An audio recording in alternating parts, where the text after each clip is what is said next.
The FSA is much bigger and has more receiving elements than other antennas on the market. This means more channels and improved picture quality. Here's what you'll find inside the box.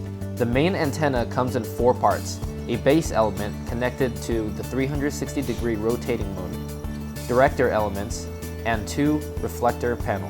It also comes with a control box, remote control, UL-listed control box power supply, coaxial cable, VHF reception enhancement rod, 4-way coaxial splitter, a box of cable clips, and a bag with screws and brackets for antenna assembly. Follow the instruction manual to assemble the main antenna with the screws and brackets.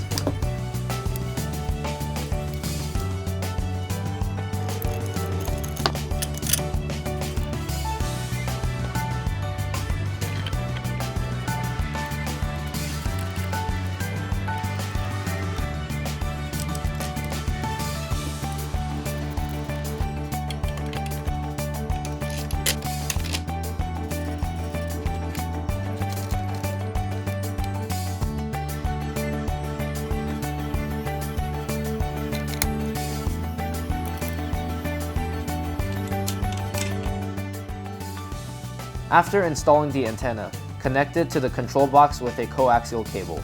Plug in the control box power supply, and then connect the control box to the TV. Use your TV's auto scan feature when hooking it up to the control box for the first time. This allows your TV to scan for all available channels.